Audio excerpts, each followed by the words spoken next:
Hello, my name is He Who's in the Water, and I want to talk today about some new deck ideas that I have featuring cards from Legends of the Force, which was fortuitously completely spoiled this past Friday, a few days ago. So we're kind of hitting a critical mass in Star Wars Unlimited, where there's enough sets out that when new cards get spoiled, I'm able to put together some of the puzzle pieces on things that have been sitting on the back burner for a while that have been kind of needing stuff. So this is a really exciting set, and I'm not even building that many Force focused sets or decks, but there are a couple here for sure. But in general, what we're going to talk about today is just little pieces that fit into other strategies that I've been trying to work on.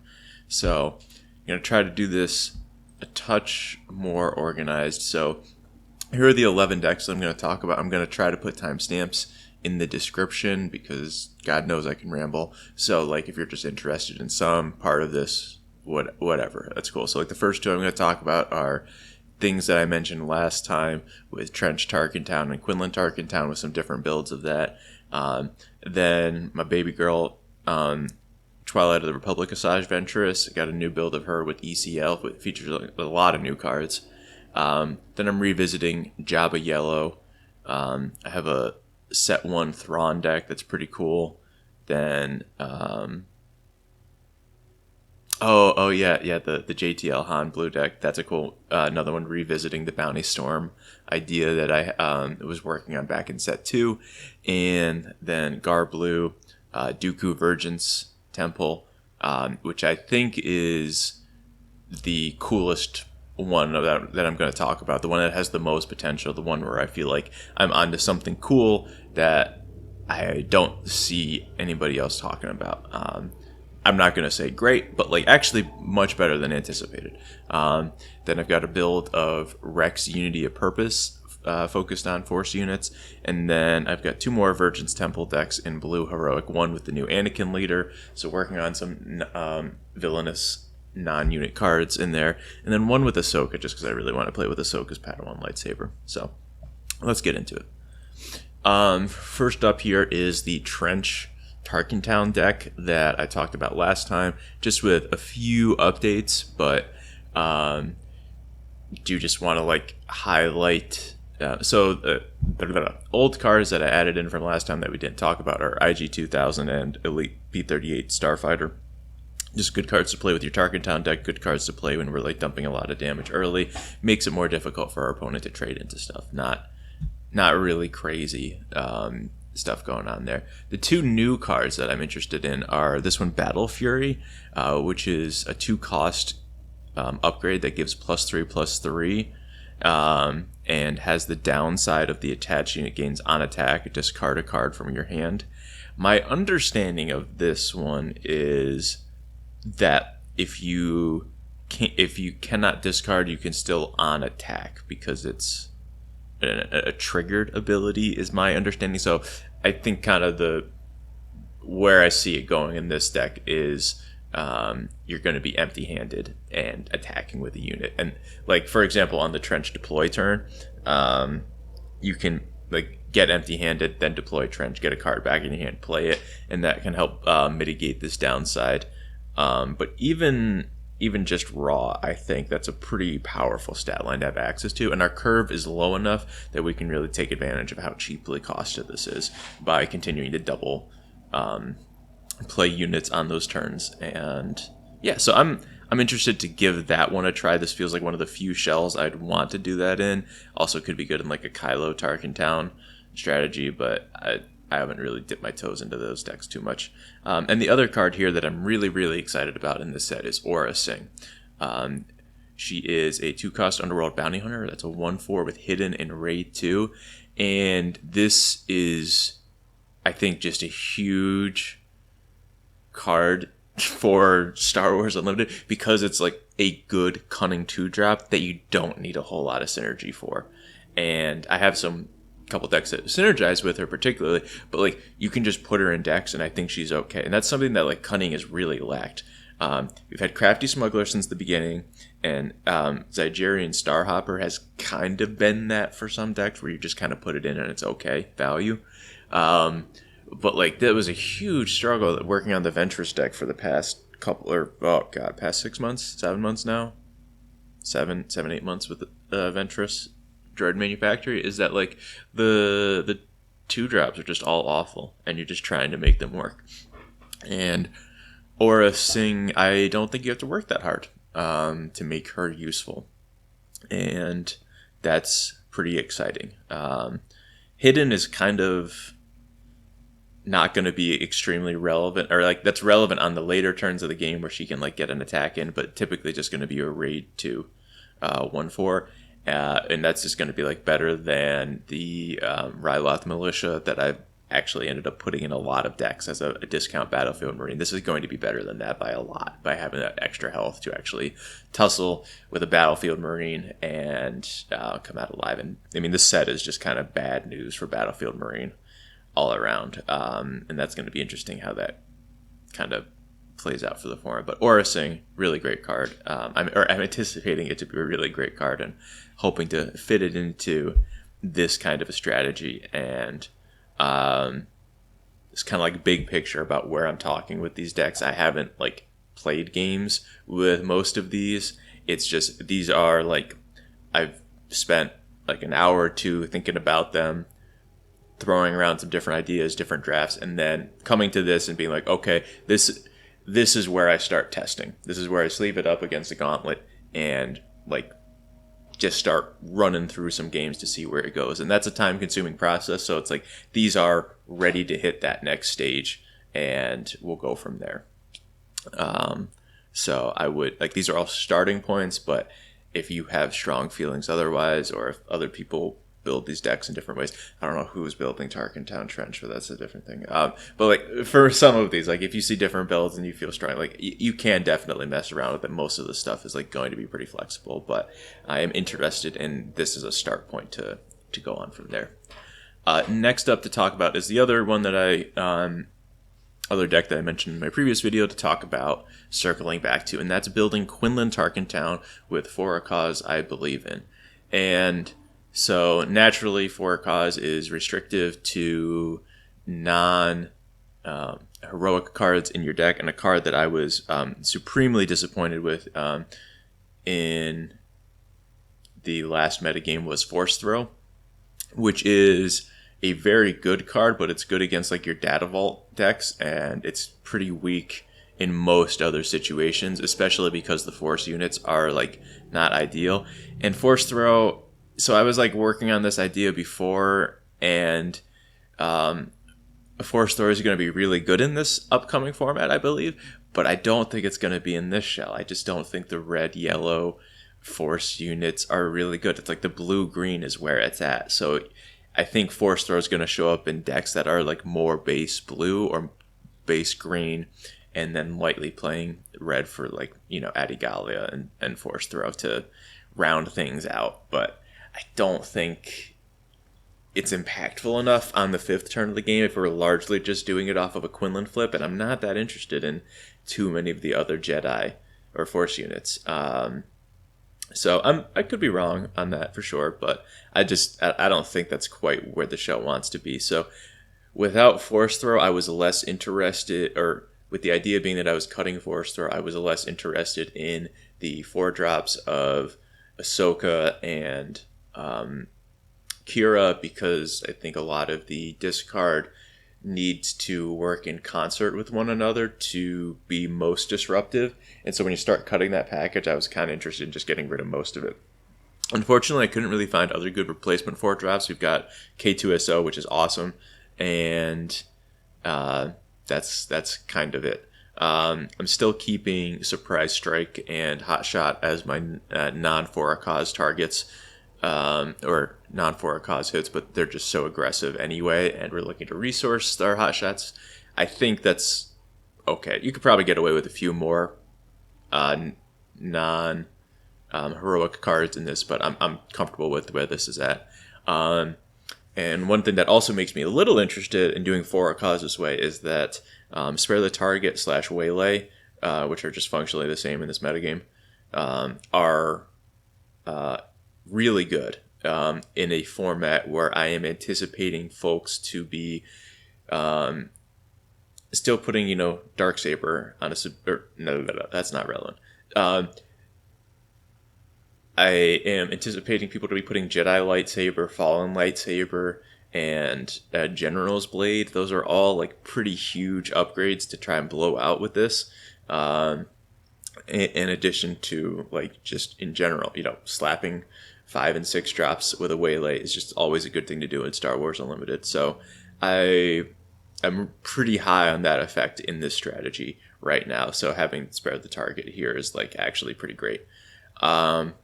And then we've just got some like, Green Squadron A-Wing, Red 5 are cards that like didn't quite make it in the other builds of Quinlan I was working on, but perhaps this being more focused on aggro.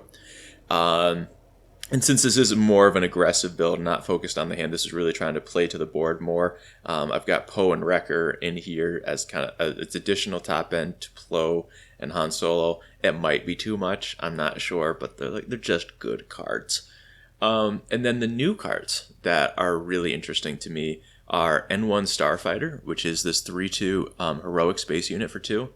I think to be a bit of an old head here, I don't think people appreciated enough in Jump to Lightspeed how good Phoenix Squadron A-Wing is for Sabine. What a huge upgrade that was for the deck to go from playing Alliance Squadron X-Wing in set 1, and we were happy with that card, but now you got Phoenix Squadron A-Wing.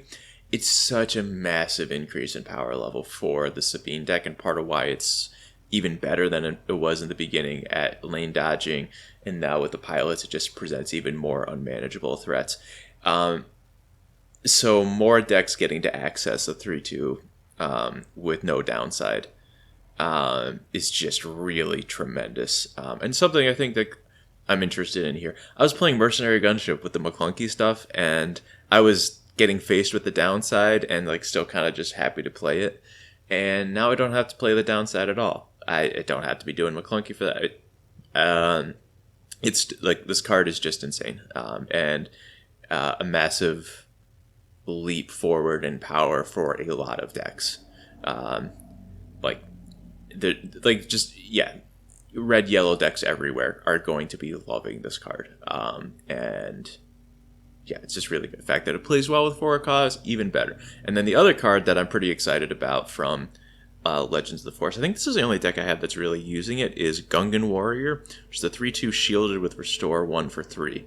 I've been a huge fan of Crafty Smuggler and L3. Like, I maxed out on those copies. Maybe not maxed. I think I was just on 2 Crafties last time. But, like, I really like the effect of these shielded units in these heroism decks. Makes it, you have, like, a nice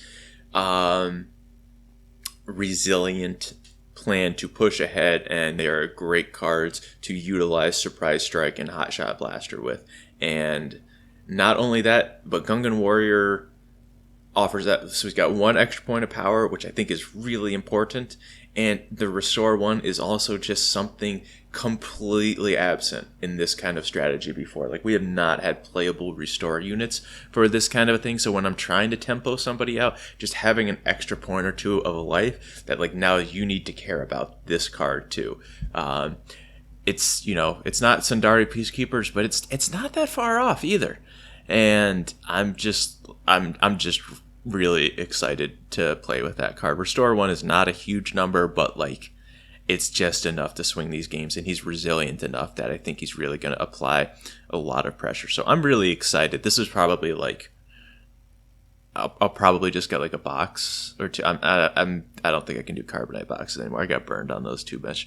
But like for when this set comes out, like this is probably what I'm going to be starting with, because I just need some commons to update this deck that I've been working on, I've been playing already. So I'm pretty excited to give this a go, to try and be more aggressive with these For a Causes and Wreckers. So we'll see about this one. I think this is going to be a tough one to figure out, because on a surface level I'm just playing the good cards, and there's not like a high synergy plan that's happening here. So in some ways, I'm not having nut draws to access as much of the time, but this also does just feel like pretty consistent. So we'll see how this one plays out. But I'm excited to give this as a starting point. And maybe it ends up being bad, and we just go back to playing Force Throw, and that's not the worst thing in the world either. And if we go back to playing Force Throw,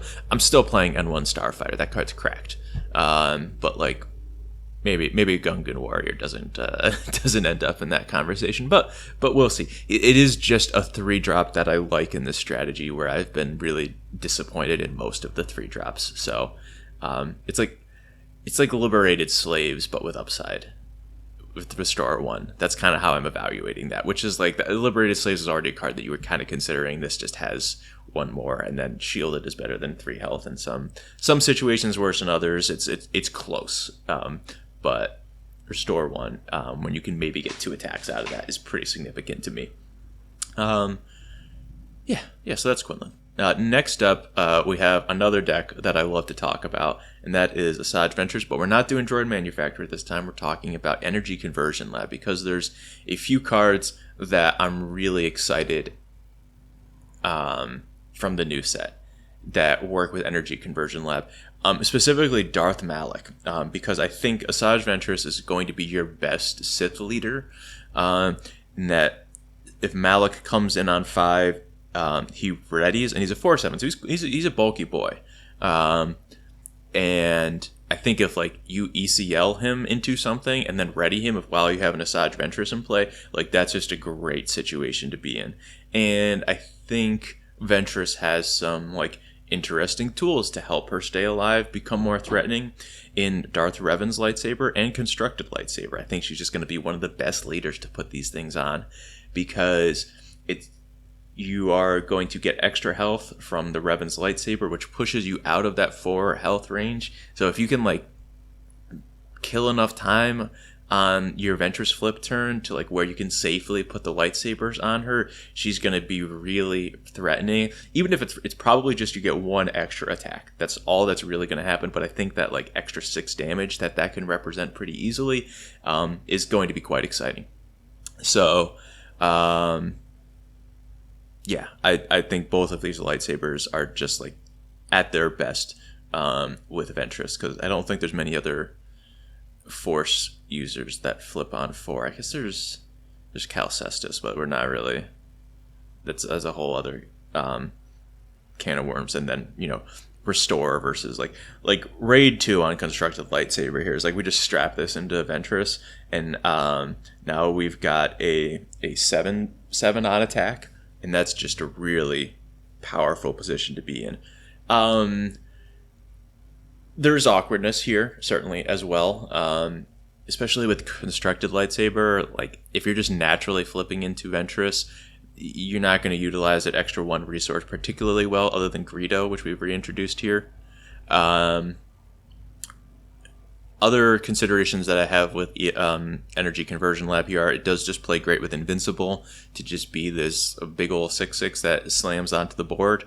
And also another card that I think is really crazy, the Legacy Run, which we get to have like Overwhelming Barrage and this at the same time here.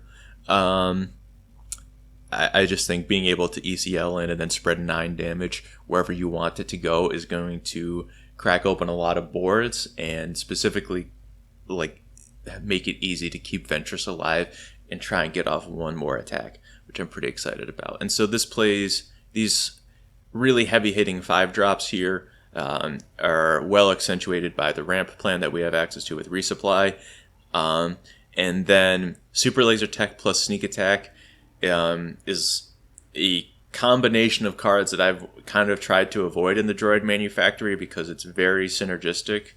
But I think now here we can focus a bit more on that, whereas like the Droid Manufactory decks kind of needed to mulligan more to like have good general tag hands, but like this deck has now the flexibility to be more focused on like trying to mulligan for ramp and then see where that takes us. And we don't have a ton of ramp pieces. It is just Sneak Attack, Super Laser Tech, and a Resupply, but I'm hoping that these are like powerful enough, because like sneak attacking in a legacy run is still going to clear a lot of boards early, and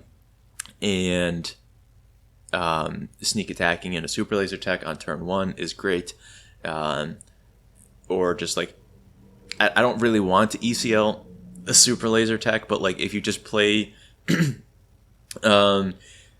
SLT on turn 3 and then you get to turn 4, you attack it into something. Now you have 5 resource, then you can flip Ventress, play Darth Malak. That's not a horrible sequence to be working with either. So, other than that, I am faced with the continual plight that I mentioned before, that there's just like no good 2 or 3 drops. Well, there's some good 3 drops, but like there's no good. Our 3 drops are very taxed over here. There's no good 2 drops, so it's like we've got Aura Sing and Zygerian. And I'm hoping to like sneak attack in like the super laser tech, but I could stand to put in some more 2 drops here. But I don't really know what is like going to play great. Maybe I just do Crafty Smuggler and call it a day. I put in Sidani Thano because I'm like pretty scared of some space aggro decks, but specifically Chewbacca is a really difficult card to deal with. So it's like he's kind of a way to try and slow down Chewbacca, make him find another ship to get in later. And Houndstooth is similarly like an interesting one to try and ECL for value, timely intervention is like our backup one here. And Knight of Ren is a card that I'm interested in that just has enough rate to be kind of interesting. This deck's probably too bloated on 3s anyway. This probably is the one that like just needs to be a 2-drop of some kind, probably the Crafty Smuggler, but it's also one that I'm interested in on occasion. That's just a reasonable amount of stats. So this deck is one that I'm interested in, but also one that's going to be a little bit harder to put together because I'm also looking to get 9 copies of these legendaries, and that's not going to be trivial to do with like local trading or purchasing, because usually I've used TCG Player, but now that they're union busting, I do not wish to purchase from TCG Player, and there's not a ton of other like online stores that I want to buy from, both for trust and just value purposes. So like buying from stores is a lot more expensive for singles than TCG Player was. So I got stuff to figure out there. So I'm just recognizing that like some of these decks that are like really intensive on new cards and new legends, like that's, as much as I love Ventress, that might be like further down the line. But I'm excited to see how this one goes, because we've got a lot of new cards here that we can really put through the ringer and see if it can support this kind of shell. Like Darth Malak is a very powerful card, and this is kind of the only Sith leader that you really want to be doing him with, because like Darth Vader comes out way too late. Darth Revan is the one you're supposed to play with him, but he sucks. And yeah, like all of the Sith are just very expensive except for Revan and Ventress. And I already kind of have a bit of this shell worked out for the Ventress stuff. So I think there's something. Those 2 cards really have me interested. So let's see what we got here at some point. Next up, in this same shell, we've got another Aura Sing deck. I really like her. It's just so vital to have like better 2-drops in this strategy. And this one is kind of using all parts of the buffalo for her. So this deck, this is really just one to get off my chest. I can't really tell you that any of this deck is going to be good, but like Jabba has always seemed close, because like Reputable Bounty Hunter is a really interesting card to just like, here is a 3/4 on turn 1, just like you give your opponent a bounty with Jabba and then you're not worried about anything else. I really have always had a slight interest in this. And another card that's like really well positioned, because like a lot of these things that work with Jabba are bounty hunters, and I think Relentless Pursuit is just an excellently positioned card in the metagame. And one that, so it just like interacts well with what the Falcon decks are doing. The other, so I've got, I don't know, yeah. So with Relentless Pursuit, I've got a large bounty hunter package, and or a Sing as a bounty hunter for these purposes, and Bounty Guild Initiate is another interesting payoff for that, and a card that in set 3 really intrigued me because, like, I think, you know, in set 2 when Bounty Guild Initiate came out, it's just not really an incredibly interesting effect here, but what made me interested in the card in set 3 was that it's a pretty cool thing to do exploit with, because you can get a reasonable effect for it and then start to throw it down the exploit chain. And it just kind of never really worked out that there was a bounty hunter deck that also worked with exploiting. And there's like unique crossover here with Malakili? Malakili, I think is how you say that one. Where he makes creature units cheaper, and I believe the way his ability works with that is he makes it cheaper, and then you go into pay exploit. So like you can exploit like Bounty Guild Initiate and Malakili into Gore and like actually start to get him out pretty aggressively. And Gore is like, he's not great. He's so close, but like 7 health is a really important threshold, because now you survive, or now you're hitting into a Poe Dameron, you're killing Plo Koon, or you're surviving Plo Koon hits easily. You're surviving a Wrecker activation, but like you're not surviving a Wrecker ECL, which is tough. But like, I don't know. I think Gore is close, and I'm like, this has been like kind of the best a Gore deck has felt to me, where we've got some of these like cheap units that are like applying pressure early, but then we can also just ramp into this thing.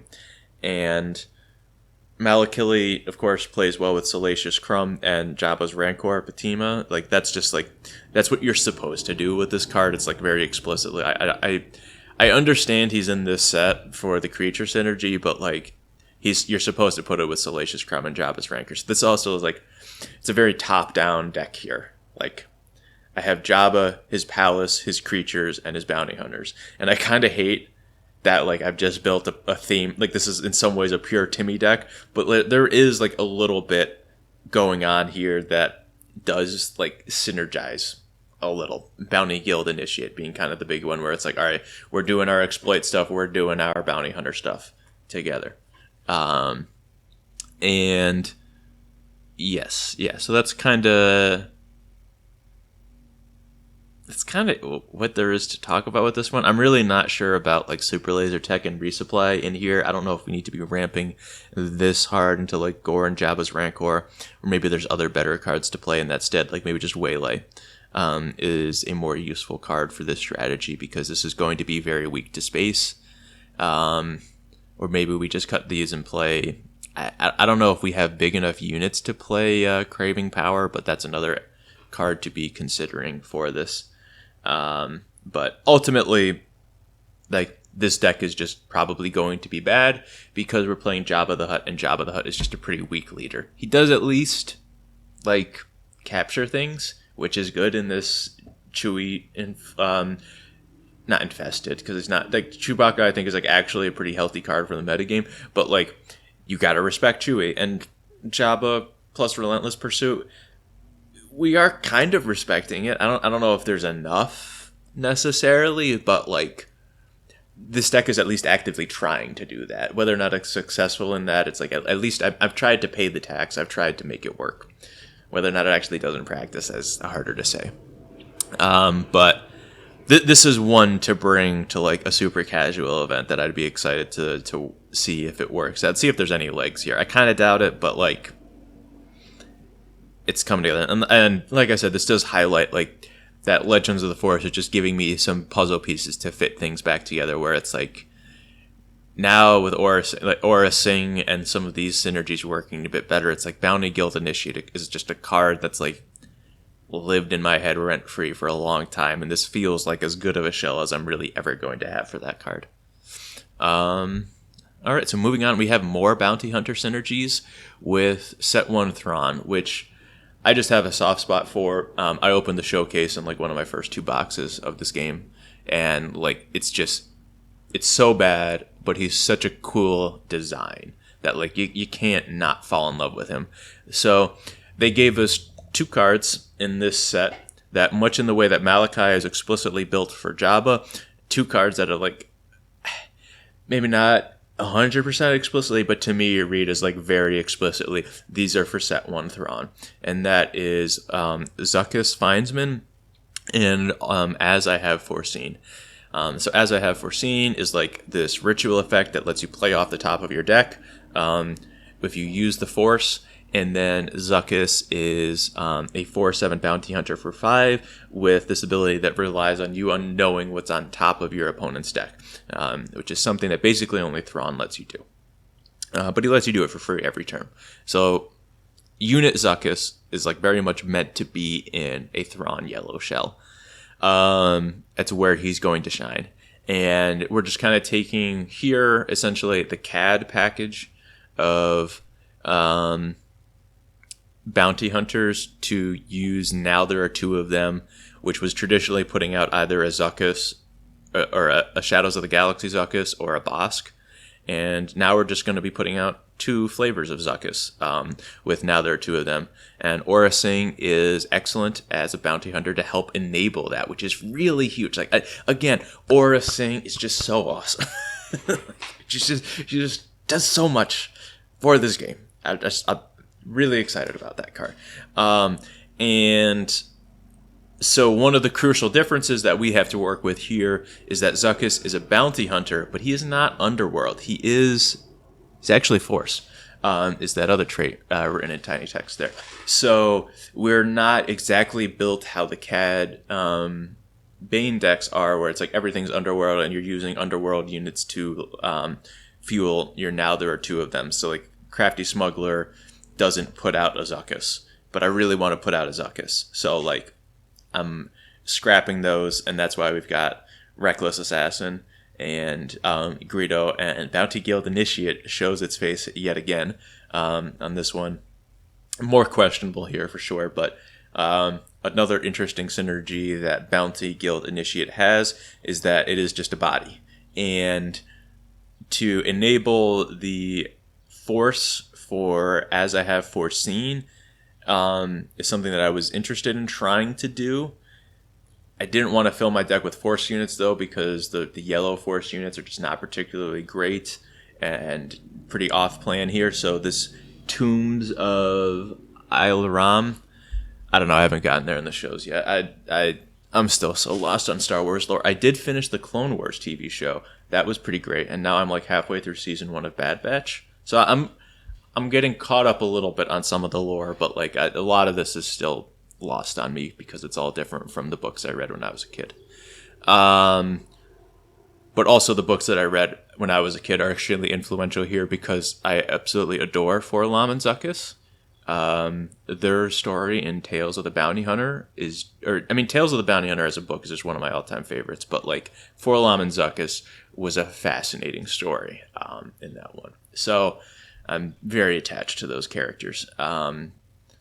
And yeah, that was a big tangent. Where was I going with that? So Tomb of Elraim lets us have the Force by exhausting units. So that's kind of where Bounty Guild Initiate comes back into play, as like he is a cheap unit that has some value when he comes into play, but if you're exhausting him to get the Force, that's okay. And the Tomb works acceptably here in this deck because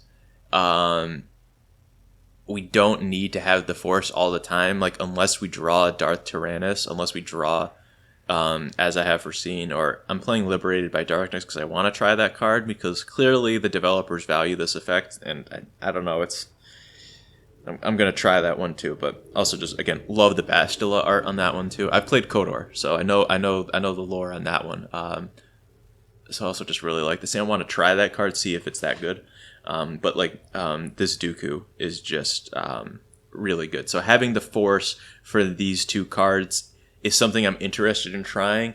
And Tombs is like one of the easiest. Like, you don't actually have to put all you have to have in your deck are units to ever turn this on. And that's not asking a lot of us. And we're playing these bounty hunters, so like we will have to take an action to acquire the Force when we need it, but we're not going that far out of our way to do it, which lets us kind of keep doing these bounty hunter synergies as well.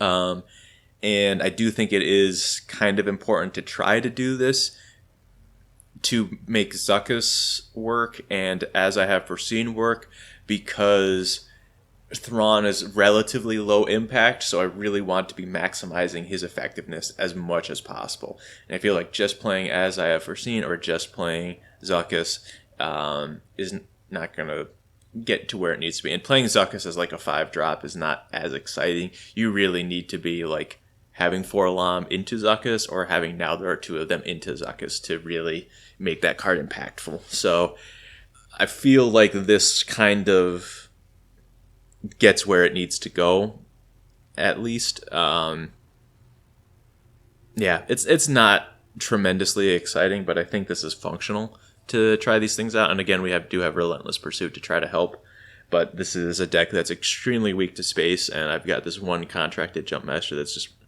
holding on for dear life. And the Mist Hunter, which I guess does kind of trigger with everything here, but that's going to be very little to hold things down in space. So probably this Liberated by Darkness is better as like a waylay or something, as I talk about this to try to have more space defense. But I'm not really too sure. But interesting stuff to go on here. It's cool that like there's a reason to go back to Thrawn now, or set 1 Thrawn. And I'm pretty excited to. This is another one I'm probably pretty likely to try out at some point. But yeah. Next up, we have another old one that we're revisiting. This one I don't think actually I end up featuring any Legends of the Force cards, but I still just want to talk about it because it's a deck that I was really passionate about in set 2. And set 3 didn't really give us anything other than R2-D2, but set 4 at least gave us, I think, a new leader to try to make this work with Han Solo, and cards like Red Squadron X-Wing, which is helpful when we're playing this kind of combo strategy to put a ton of... So, I guess at a baseline, if you haven't seen me talk about this deck before, what the plan is we put a ton of bounties on an enemy unit, and then we play Spare the Target. We ready a bunch of resources with Wanted. We draw a bunch of cards, and then we put in a Vanguard Ace and have it be like a 7/7 or something. Then this is something that we can execute on like turn 3. And yeah, generate a ton of Storm, generate a ton of board advantage very quickly. And so the rest of the deck is kind of trying to set that up with cards like R2-D2, Grief Karga, looking for pieces. Red Squadron X-Wing functions very similar in that role, where it can it just draws a card as a 3/2, so it's playing to the board, helping interact, but also just building our critical mass further and further. And then the Ghost here on 5 is another one that I'm specifically interested to play with Han Solo as the leader. I'm not really going out of my way to select 3-cost units to put in this deck. For the most part, like Red Squadron X-Wing and Tech are just very functional in this strategy, and Falcon is as well. The Ghost is one where I'm like, all right, it's a 5/6. If you just like throw Han Solo into that as a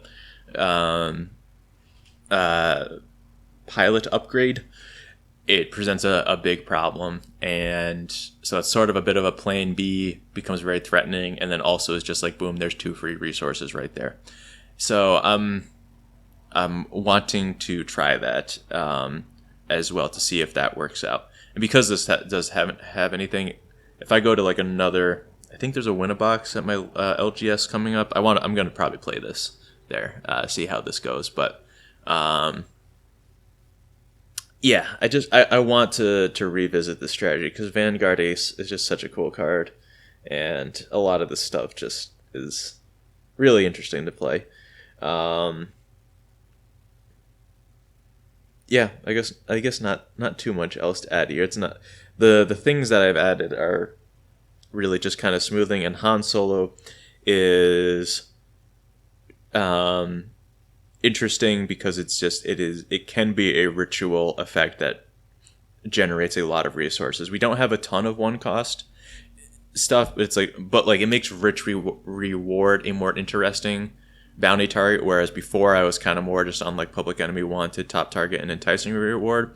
But now a rich reward is like a little bit more interesting because it's free with Han Solo, and Han Solo himself also kind of helps build your board out as you go. So this build is going to play differently than when I was playing Finn back in the day, because we're not going to be putting these upgrades on our units as often, but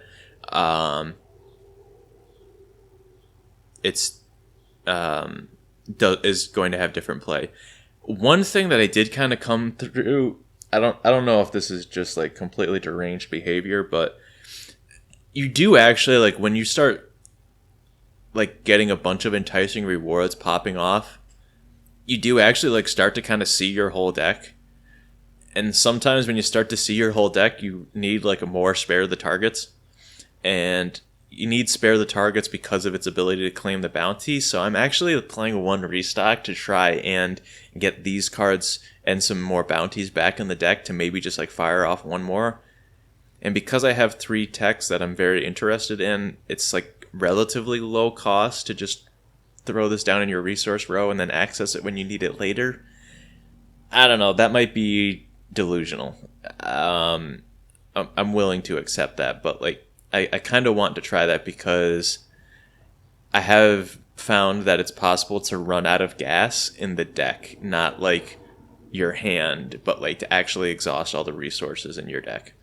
And so, which is really cool, because I like that I built a combo engine strong enough to do that, but like it's actually kind of crazy. It feels so arrogant of me to put restock in my deck because of that. Like, do I really think I'm like such a good combo engine that I can justify one restock? And I think like it's even less so that like the engine is so good. It's more that just like you really need spare the targets to keep things going, and you're actually like pretty okay at finding them with enticing rewards once you put them back in the deck, but like you kind of need to get them back in the deck sometimes. So gonna try this one back at some point, which is cool. And I do think it's just a very unique archetype that I want to talk and learn more about. Up next, we have a I don't want to describe this necessarily as low-hanging fruit, but like this is not, terribly innovative deck building here either. A deck that I talked about before was Krennic Blue. It was like a mid-range deck that I built and played at 1 weekly, and that was a pretty significant failure, I would say, in several respects. And I'm really not learning my lesson here. I just want to do it again because there's like that was in set 3, and now there's like so many more cards that like kind of make it worthwhile. Like Secretive Sage is a really powerful 2-drop, so now you have access to 6 Crafty Smugglers essentially that are going to be 3/2 shields with Gar Saxon on turn 1, which is just really exciting. Like that's just a very consistent curve. The 3-drop slot is like kind of weak here. Like Grievous, Outer Rim Outlaws, and Power of the Dark Side are going to have like powerful moments to shine, but it's not quite as deep as I might like to be. And I've kind of had the same issue here that I did in the Krennic build, which is where I've just got too many 4-drops that are exciting. Dummy, I don't know how to pronounce this guy. I haven't gotten to Rebels as a show yet, but I will get there. That's where I'm headed after Bad Batch, I think. But like this card, I think, is really exciting to this archetype to try and put a bunch of experience tokens. It does require ground units, so that's kind of why I'm leading with Grievous here, because I'm thinking a curve of like Krennic, Grievous, Doom is potentially powerful. Hondo Onaka is another one that's like really wanted some love in this shell. And then Lieutenant Chilton is awkward, but I think with Saxon, he does actually crucially reach a certain threshold of 6 power, because in your typical game of Star Wars Unlimited, when you deploy a card from hand, you're always So you start the turn basically with 4 cards in hand. Then you play 1. Now you've got 3 cards in hand. And you're generally, for the first couple of turns, you're just like playing 1 card a turn. And that's what this deck is looking to do as well. We're looking to curve 2, 3, 4, 5. And what that means with Chilton is that you frequently only have 3 cards in hand when you put him into play. And that's more problematic for other villainy control decks. But in here, that's okay because with Saxon, you get to 6 power. So then he's a 6/5 playing on curve without having to do anything weird. Without like, all you have to do is make sure that like one of those cards is not Krennic Shuttle, and then you're like pretty set.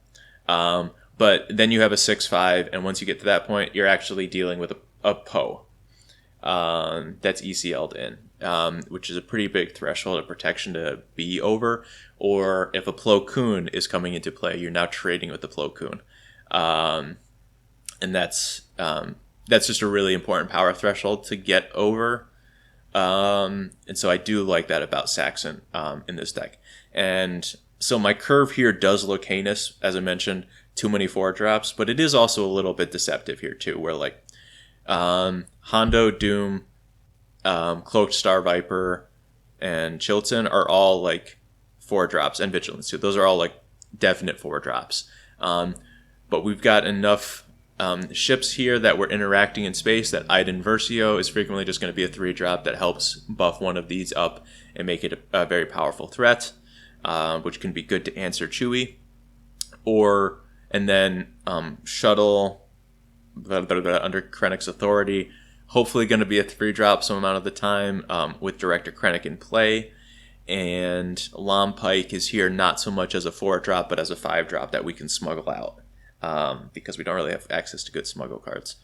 Which, God, I hate smuggle as a mechanic. It's such a dumb thing they made smuggle for 1 set and then never again. Like, it's just so obnoxious to me, because it's like we've got 1 set of cards that make you look at your resource row, and then none of the other sets care what's in your resource row. But also these cards are so powerful that you're going to put them in every deck. Or you should put them in every deck, because the value that you get when they're useful is just incredible card advantage. I think Smuggle is a good design. It's just obnoxious to do only once, and then not come back to. I really hope they come back to it. And I'm not just saying that because I have a Hondo showcase, or 2 Hondo showcases, but that is also a non-zero part. But yeah, other than that, this is just kind of a straightforward like beatdown deck. It is more mid-rangey because like we're not like pure aggro, right? We are deploying threats that are difficult to deal with, but still mostly going to be attacking our opponent's life total and just making it difficult for them to catch up to us. Then we're playing Vigilance because it's just kind of a good card that does a little bit of everything here. And then No Glory only results because this deck is very weak to Chewbacca. And Iden Versio is a good check as well for some of that, but in general, that's going to be a card that we're really weak to. So I think we just have to play the Engor, and it's probably not going to be enough because we also don't have a whole lot of Sentinels or life gain to help mitigate that beatdown in the meanwhile. But this is a plan. It's not a great plan, but it's somewhat acceptable, I guess. So this one makes the Timmy brain happy for me, but I'm not sure that this is going to be something that I'm like chomping at the bit to play because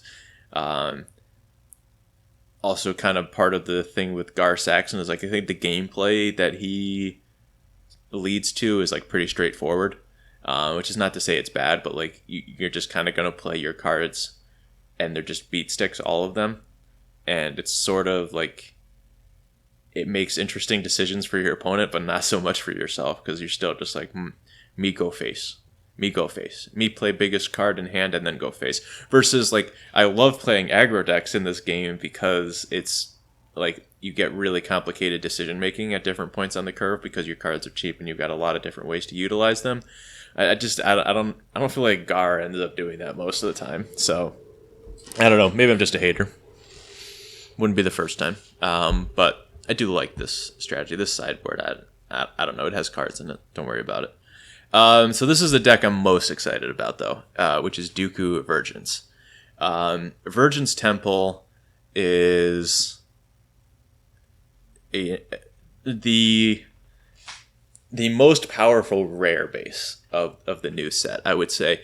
And also, like, I guess Colossus exists. But it's kind of like, it's like the most proactive blue base they've ever made. Which is also just, like, kind of interesting. Because, like, Colossus really functions in a different way. But, like, Vergence Temple is not on the power level of, like, Tarkintown or ECL necessarily. I'm saying that now. I feel like it's not quite at that power level, but, like, it's in that range where you're doing powerful things with this card. And that's not really something that blue bases have given you before, which is an interesting dynamic. And kind of echoes a dynamic I heard discussed on the Against the Galaxy podcast, which go listen to them. They're great guys.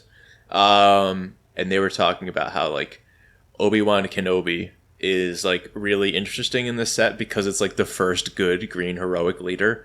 And that's aside from, like, Boba Fett Daimyo, which is, like, that's a very niche card. But, like, Obi-Wan with some of the Force stuff is just good. You don't have to, like, do crazy synergies with him. Doesn't put a ton of bad cards in your deck. He's just fine.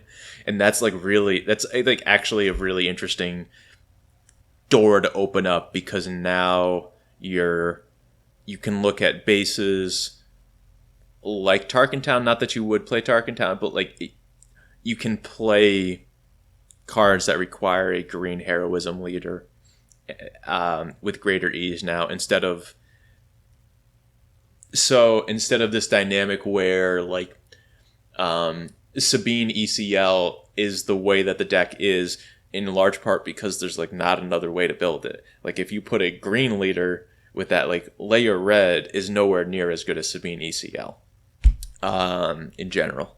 And, like, there's Poe ECL, but, like, it's that red-green heroism shell has really been dictated by the red leaders being vastly superior. But now with Obi-Wan, it's like, okay, that you can, maybe not for that particular shell, but in broad terms, like, you can flip that dynamic a bit more, and that's going to open up some pretty significant deck building, which for purposes of my discussion is just a little bit beyond what I'm doing. But cycle back to say Vergence Temple functions in a similar way, where, like, now your blue cards are going to work a bit differently.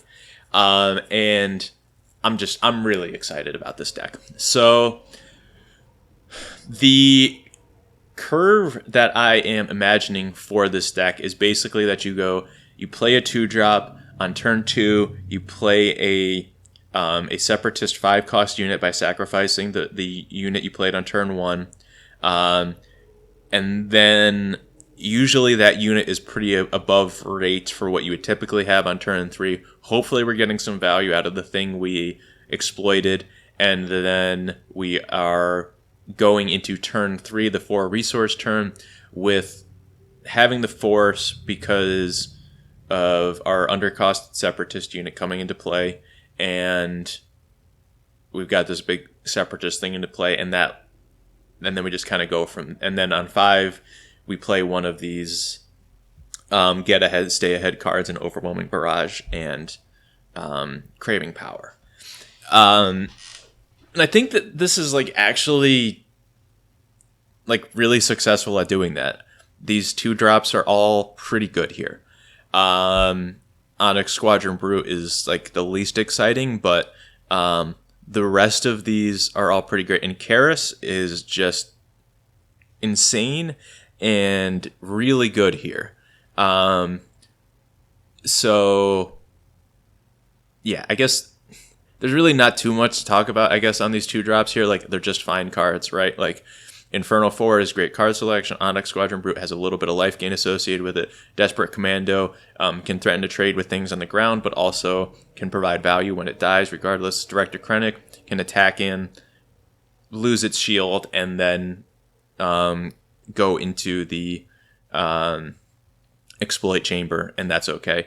And also he offers this fail case with every single one of these other 2-drops where, like, okay, if we get interacted with on turn 1 and we lose our 2-drop, then on turn 2 you can go Krennic plus any number of these ones, and we're still like playing the game a little bit. Not as ideal, but like you're involved, so that we're not completely vulnerable to opposing removal spells. Because otherwise kind of our only good turn 2 play is Power of the Dark Side. And so we start with those 2-drops. Our 5-drop Separatists are pretty okay. Like Banshee is just a very good rate card to be playing on turn 2. B2 Legionnaires and Patrolling AET are pretty juicy Sentinels to be dropping in that are going to trade pretty aggressively. But the real chef's kiss here, the best card on the deck, is Devastating Gunship. And if you've played against Kira, green, which, side note, this is all like probably worse than Kira green, but like don't worry about it. Let me learn. Let me have fun.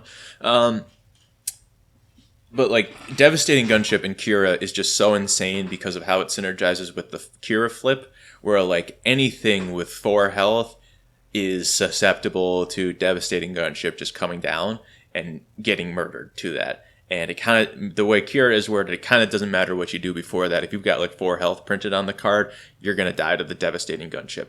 And it's very impactful as a result, especially with the ramping that you're typically doing, or just like, that much doesn't even have to happen. You can just throw a super laser tech at something, and then the Devastating Gunship can finish it off and then be a relevant space body.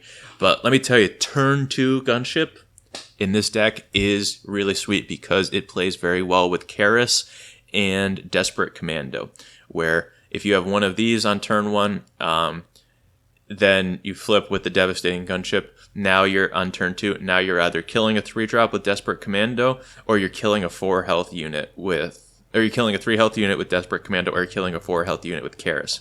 Because Karis with Vergence Temple automatically gives you the force when you go, so then when you defeat her with Dooku, you stack the trigger so you get the -2/-2, and then you defeat a unit with 2 or health less. And if that sounds like I'm way too excited about that, the thing is that this kills a Falcon on turn 2 if you have the initiative, which you frequently do against Han. And that's just really powerful because that's where a lot of I think Kira kind of struggles, is like you do have Power of the Dark Side, but like a turn 1 Falcon is a difficult thing to answer, and you can answer it, but like you go to pretty significant stretches to do that. And this combination of Karis plus Devastating Gunship just kills a Falcon. And then you start turn 3 with the Devastating Gunship in play, and they get to play whatever they want to on turn 2. But like, that's just a really favorable position to be in, and kind of good versus a lot of decks, to be quite honest. So like it specifically is great against Falcon, but that opening is just really strong. And Banshee is not as great, but can function similarly. You know, it can apply pressure to Falcons. If they Chewie, it's a lot worse. If they Han Solo you or JTL unit Han pilot it and then kill your Banshee, it's kind of terrible. It's kind of bad with the gunship too. So it's like it's not all great here for sure. But like you're really good against turn 1 Falcons with this deck because you also have Power of the Dark Side too. So like there's just really good flexibility there. And these undercosted Separatist units are just incredibly consistent at letting you get the Force with Vergence Temple.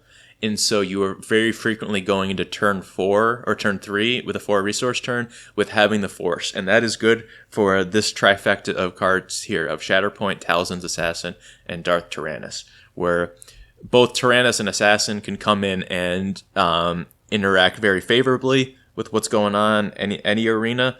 And then Shatterpoint is just an absolutely incredible removal spell that can deal with anything.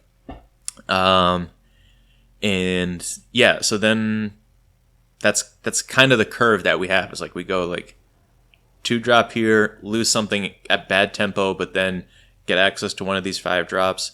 Easily lets us hit one of these 4 drops for high impact, and then we can go into the 5 resource turn with one of these doofuses hanging around that just very easily picks up an OB or a craving power. And this particular curve I have found to be, in testing, really good against Sabine and Han. And that's just really exciting to me. That I've stumbled upon something here that's like actively really good. The top end of the shell here is up for debate. Originally, I built this deck because I wanted to put Darth Sidious into play. He's become less integral to the deck, but like the whole impetus here was to put a Darth Sidious into play, using the Dooku activation. But it's pretty good, and like I think this deck is like functional at controlling Sabine and Han, because we do have like tools like Overwhelming Barrage and Darth Sidious to like clean up smaller units, which makes room for Shatterpoint and Power of the Dark Side to really clean up the big stuff, like a Han Solo or like a Spark of Rebellion Han unit or a Poe Dameron. But we also have like these cards that interact well with those, and count this unit Dooku from set 1 also just kind of does a little bit of everything while being a good turn 5 play, although this is not as quite impactful. And I don't know, I could be talked into this being like something else, but like I can be talked out of this top end here, although I really like Darth Sidious. Like I really probably want to have like 2 copies at least of this, but you could convince me that there's another better top end to explore here. I don't know if it's Super Laser Blast. I don't know if it's Snoke. The plan of playing a 5-drop on turn 2 makes this like not a very good Darth Vader deck. We've got so much removal. I don't know if we want to be playing Maul unit. I'm really not sold on that, so I am looking for feedback out there too, on what you would like for that part. I don't think that this deck wants to be ramping. I don't think we want Resupply and Super Laser Tech, because the strength here is having the Separatist play on turn 2 and then having the Force for these powerful units on turn 3. And Super Laser Tech and Resupply just like don't really fit well into that. And the only thing that they fit well into is getting Dooku out faster. And I don't think that's going to be really a huge part of the game plan. Dooku is just kind of somebody that shows up. He's not terribly important to this strategy, but the ramp he offers is really important.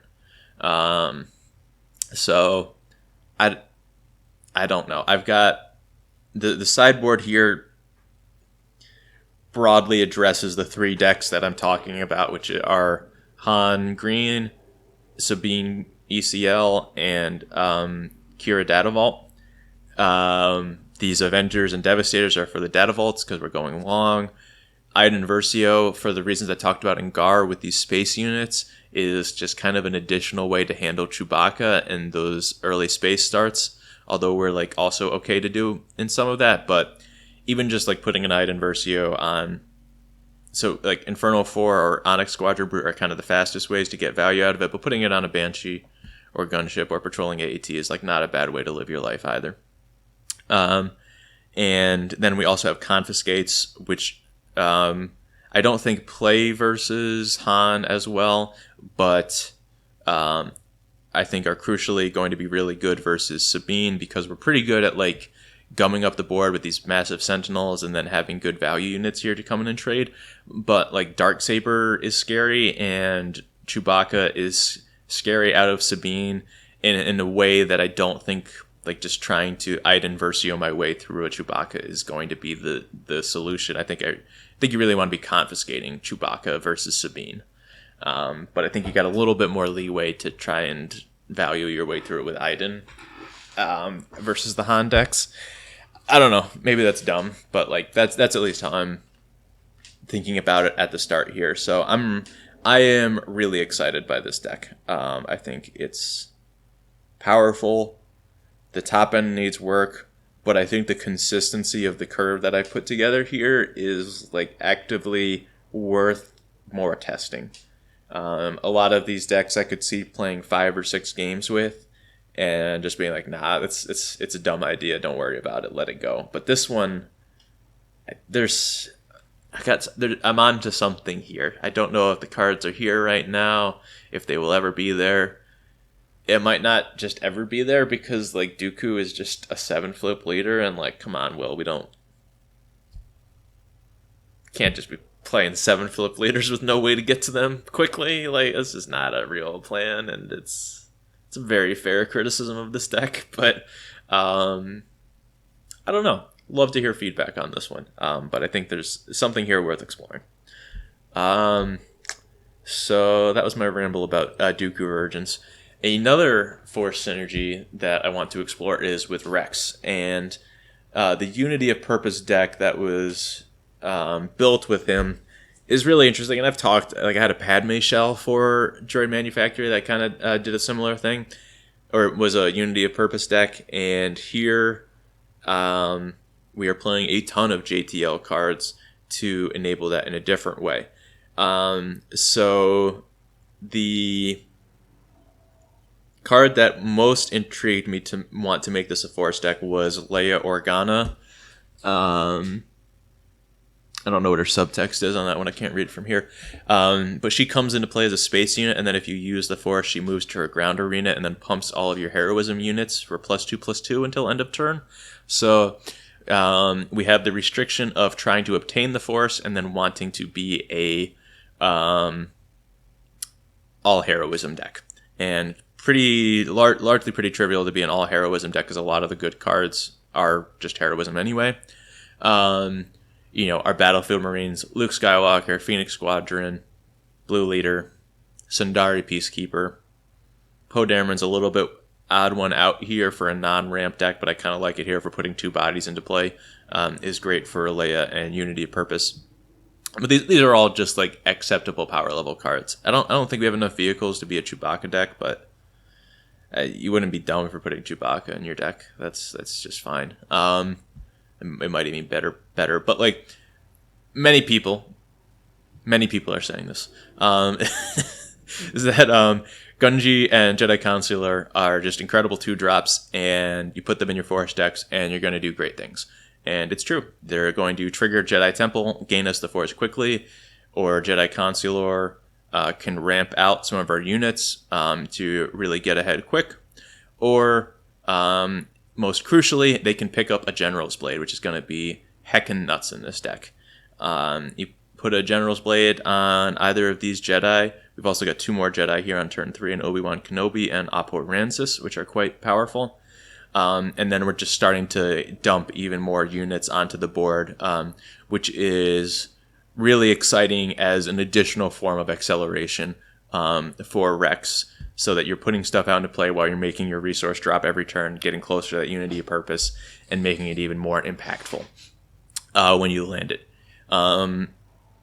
Eth Koth is kind of a weird one here, where like he's heroism Jedi, uses the Force. Like in theory, he just kind of checks all the boxes, but I think this card actually plays out a lot more awkwardly than we thought about in spoiler season, because like he doesn't come into play ready. So unless you're like killing him the turn he comes in, it's like usually going to be ramping you from like you're going to have him die on the 5 resource turn, and then you get to do an impactful 7 cost play. But we're looking to do impactful like 5 and 6 cost plays, and that's not. It ends up not quite working out as cleanly as it might. Kelleran Beck here is kind of the curve that works with that, while also being something dummy thick to dump into play with a Jedi Consular or a General's Blade. He kind of ties the room together on this top end. Maybe we should go like 2 Poe Dameron, 3 Kelleran. Maybe that's a bit more exciting, but this is just kind of playing it. We're just playing good cards, and we're dumping in a Unity of Purpose. Apo Rancis doesn't get like a ton of value here. It can pick up Ambush from Blue Leader, Sentinel from Obi-Wan. The big win that he gets though is with Sundari Peacekeeper, is you get Raid 2 and Restore 2 out of him, and like that's really good. If he's coming in as like a 5 power with Restore too. Like that's just some serious damage. So he's that's another fun synergy that this deck gets to explore. But very consistent 2-3 ramp into Unity of Purpose curve. That like this is just a very reasonable deck. I do like that Jedi Temple here. We only need to get the Force a little bit for Jedi Consular and Leia and Ethkoth. We don't need it that much. So I like Jedi Temple as opposed to Mystic Monastery. The 3 extra life I think matters. I think we're just kind of incidentally going to pick up the Force, but not something that we need that aggressively. But maybe, I don't know, maybe Mystic Monastery is better because then you just get like way more aggressive with Jedi Consular in this deck. Maybe that's good enough. But like that's 3 life, and if you don't draw Jedi Consular, then it's actually really awkward on your action economy too. I don't know about that one. That's going to be a playtesting question. That's not one that I can solve by staring and talking about this more. But an interesting one. The sideboard here, again, confiscates for Sabine. Colonel U. Lawrence, stay alive. Masameda, be better against control decks. And the interesting one that I did just want to highlight was Rule with Respect, because that's probably your best way to like capture something out of Han Green and snag one of those spaceships that's dealing you a ton of damage. Not the most reliable, but it's kind of the best I could come up with thinking about this. Like, we don't have enough space units to be trying to do take captive, and Han's units get so big that legal authority doesn't really end up solving it for you. And we don't really have good upgrade hate either than confiscate. So I don't think you want to be confiscating a lot of that stuff. So I think Rule with Respect is kind of adequate for that role. But it's also, the card also just sucks. So maybe don't play it at all. But trying to think about those 3 pillars to really try and interact with, because those are kind of the most unfair. I hate using that word because it's such an emotionally charged word when people talk about card games, and that's not my intention. But like, those are the 3 decks of Kira, Han, and Sabine that like you want to be thinking about having an active plan for, versus like, do you want to have an active plan versus like Anakin Colossus? I don't think so. In the same, like, if you have cards that are good in the matchup, like, go for it. But like, it's those kind of mid-range decks are just like less, not linear, but like less susceptible to individual sideboard cards. And not that Kira is susceptible either, but like, you really want to be maneuvering your deck to be better post board against those, I guess. So yeah, that's kind of why I'm trying to think about those. With these few sideboards that I built, the sideboards that have come together pretty easily are also because I've like identified cards that do that. Where sideboards are absent is where it's like, that requires a bit more thinking that I haven't gotten to yet. Speaking of thinking, next up is this Anakin Vergence Temple, because I think Vergence Temple is just really good. It requires the least amount of effort in deck building. I think it's particularly for a deck like this that's restricted on its aspects, it's easier to have 4 health units than it is to have force units constantly on the attack. Although there's a reasonable amount of crossover here, significant even. But I still just kind of like Vergence Temple because it also, to me, feels like it plays better from behind so far. So this is kind of a simple strategy here with Anakin. There's actually not a ton of cards that Anakin references. Non-unit villainous card is actually a relatively short list. It's like 30 to 40 cards or something like that.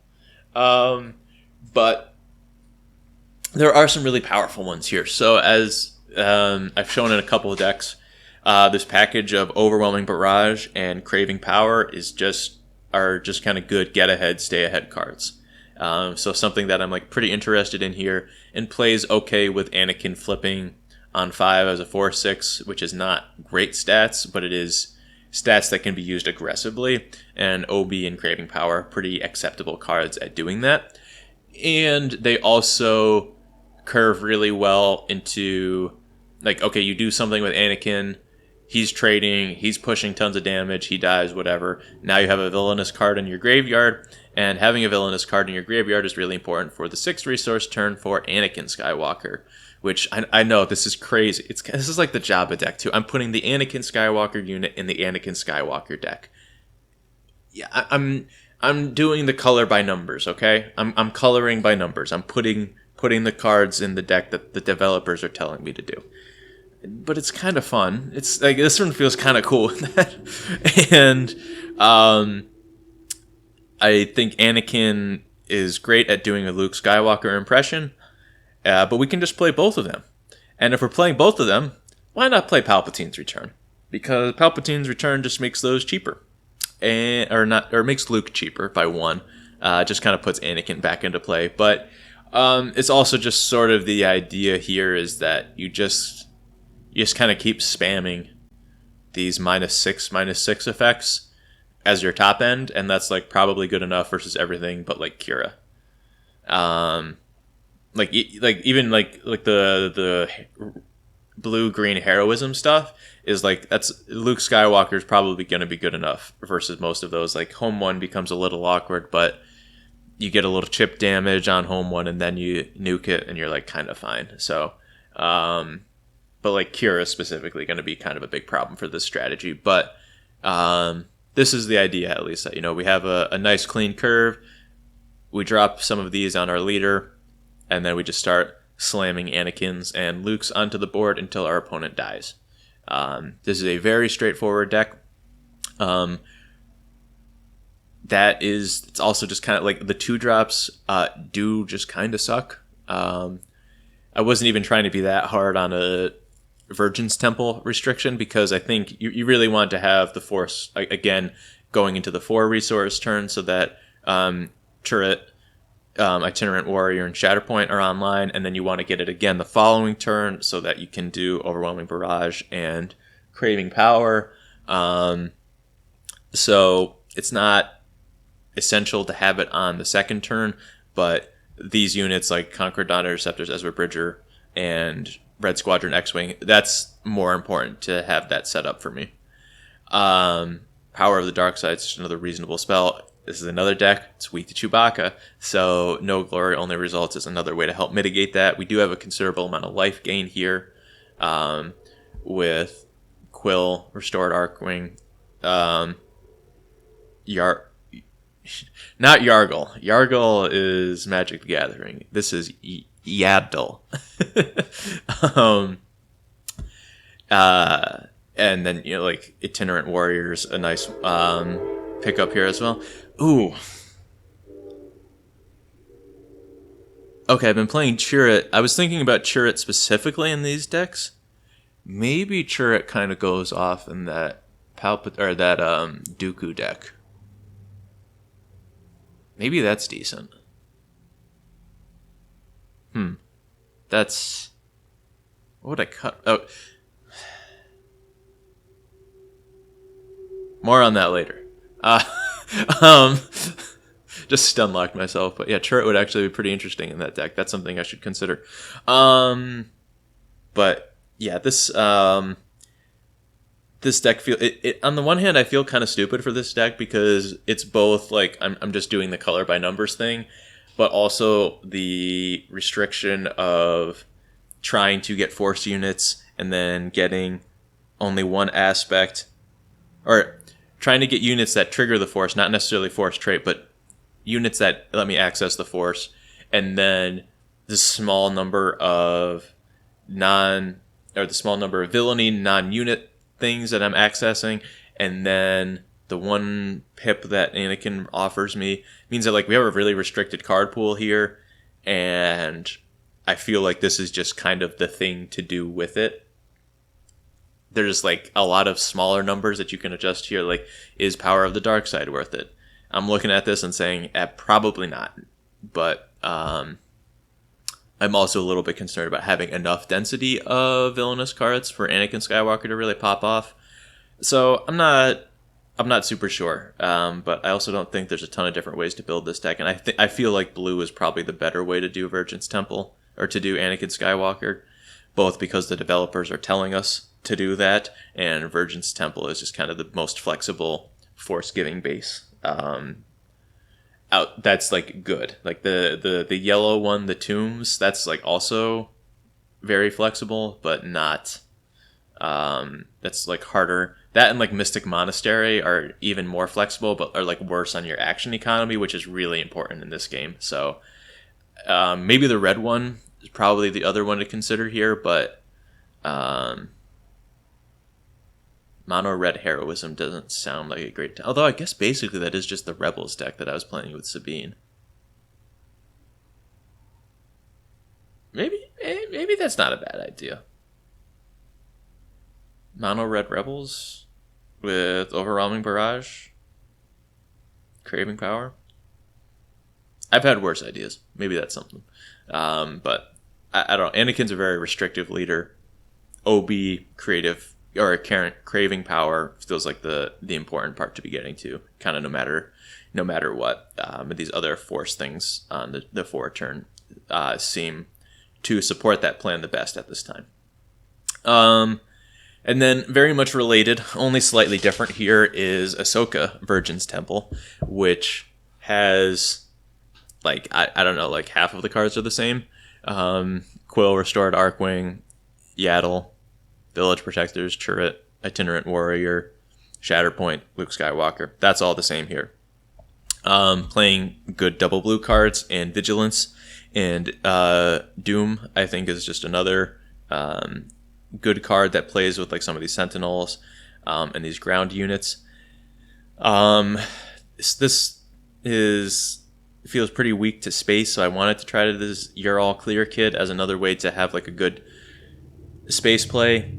I don't really like. I don't like some of these card choices already. Like Protector, You're All Clear kid, and Fell the Dragon just don't feel quite right to me, but I'm like very much out of my comfort zone working in this shell. Like I haven't really played blue heroism at any point because I've never owned Luke Skywalker's, and I kind of just want to wait for him to rotate before I play this color. So like I'm really not comfortable working here, but at the same time that makes me like want to think about it more so that I push myself a little bit.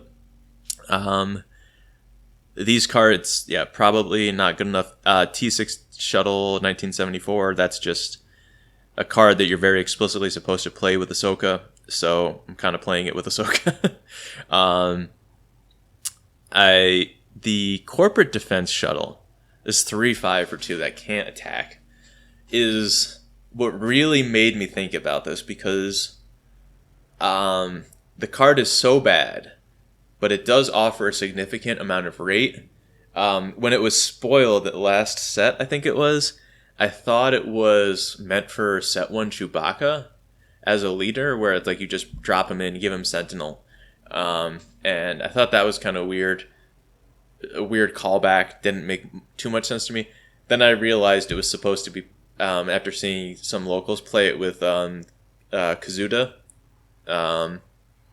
where it's like, okay, you're supposed to like remove his abilities and then attack him, so it's supposed to be a Kaz card, which made more sense to me. But in this shell, I was kind of like, okay, it is a space unit that immediately turns on Vergence Temple, and then you can just start giving it Sentinel with Ahsoka.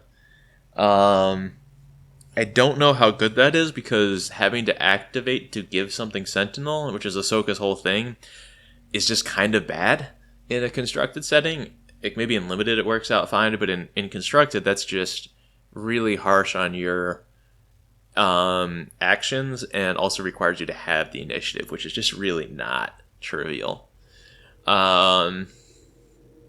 But I am still interested in trying that, because some of these force cards like Shatterpoint and Itinerant Warrior seem really strong to me and good at helping stabilize games. So yeah, these 3 cards here I want to cut. I don't even know about Quill and Restored Arcwing. Those are cards that I feel like might have just kind of been power crept out. I think the shuttle might actually be kind of okay. But this, I think this just requires a bit more thought, a bit more familiarity with the card pool, I guess, honestly, because this is requiring a bit more feel, because like none of... All right, I'll be honest, Water, I don't know what you were thinking with Protector. Like, I just don't. I made this list like 2 days ago, and I don't see the vision. I don't know what I was thinking on that one. I at least know, like, okay, these are removal spells. I kind of see what I was trying to come up with, but, like, yeah, Protectors, that's just... Don't put that card in your deck. But I do want to try some of this. Part of me doesn't even want to play Luke, because it's like the only top end. He's probably just good enough in the way that like I had to come around to Han Solo in the Quinlan Tarkintown decks. I don't want to just be like having random 7-drops in my deck, but it's probably just fine to have this random 7-drop in your deck, because when he comes down, it's so impactful. But I don't like that either. So yeah, there's something to explore here. I really like Ahsoka's Padawan lightsaber. I think that's a really powerful card. I just wish they gave us a better Ahsoka leader, a slightly more aggressively costed and statted one. Like, Twilight one being a 3/6 is just so bad. If it was a 3/7, we could get to the table and try to set up, but like it's not living a Plo Koon attack. It's not living a Poe Dameron attack. At least with 7, you have to, like, the Poe Dameron has to pitch a card. It's card advantage. Not really card advantage, but, like, you know what I mean? Like, it's just 3/6 on that one and 5/6 on this one on the 6th turn. The numbers are just all wrong. But this is such a powerful card. If Ahsoka ever ends up being good, that I want to try it. Maybe a better solution would be to play this with yellow to get access to the Ahsoka units, but I don't really... I'm kind of soured on the discard package, to be honest. Games are just so fast that I don't really feel like the discard ends up mattering enough, and I don't feel like I'm going to build a better discard deck than Quinlan Tarkintown, and this is going to have... If I put the Ahsokas in here, then like it's kind of going to be worse. It'd be a worse version of that, and I don't... As much as I enjoy building bad decks, I try not to build like explicitly worse versions of things that already exist in my mind. So I don't know, but I do want to try a little bit more on this one. But similar to Jabba, it probably can't get around the fact that this leader is just not good enough, and that's okay, and you just got to let it go. Just that's the nature of building for competitive card games. So that's all that I have for today. That ended up being quite a long one, but a lot of interesting decks to talk about. I think the set is super exciting. Even so, like the blue Force cards are crazy. The green Force cards are powerful and very exciting.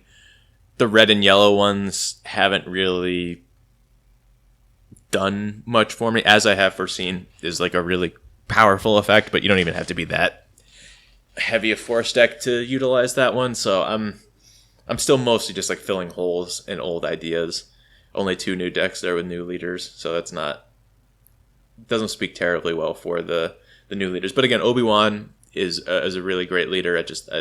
Other people smarter than me are working on that, and I don't need to beat around the bush and try to do the arms race in that one. So, yeah.